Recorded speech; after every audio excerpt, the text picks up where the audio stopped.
নমস্কার, আপনারা দেখছেন TQS এর আরো একটি নতুন ভিডিও। বাস্তবে লক্ষ্মী পুজো পেরিয়ে গেলেও আজকে শেয়ার করব আমার পুজোর অষ্টমীর সন্ধ্যের কিছু মুহূর্ত।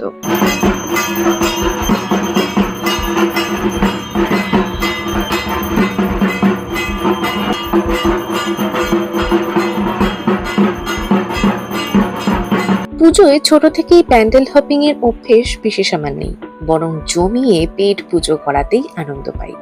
কারণ এই সময়টাতেই সকলের স্কুল অফিস ছুটি, দেদার মজার সময়। আর ঠাকুর তো খবরের চ্যানেলেই দেখতে পেতাম। যাই হোক, এবারেও তেমনই হচ্ছিল, কিন্তু আরো না বেরোতে পারার কারণ পায়ে চোট পেয়েছিলাম।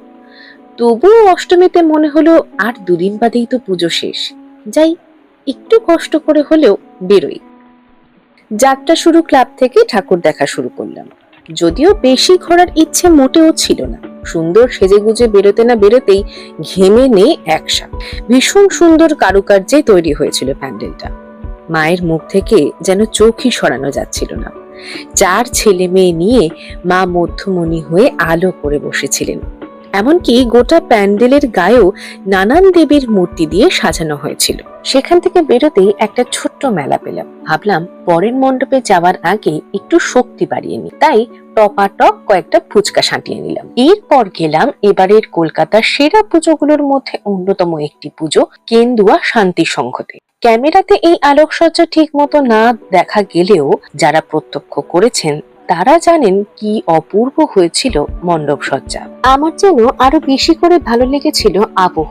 অদ্ভুত মাথা ঝিম ধরানো একটি টান, পা যেন সেই সুরধ্বনিতে এমনি ধীর হয়ে আসে। তবে অত্যধিক ভিড়ে শরীর খারাপ করছিল বলে দ্রুত বেরিয়ে আসি। আমার ভিড় মোটেই ভালো লাগে। বেরোতেই দেখলাম আবার বৃষ্টি নেমেছে। টুকুস করে একটা ক্যাব বুক করে বাড়ির পথে রওনা দিলাম। ফেরার পথে আবার দেখলাম একটি মঞ্চে সুন্দর ধামসা মাদল বাজানো হচ্ছে।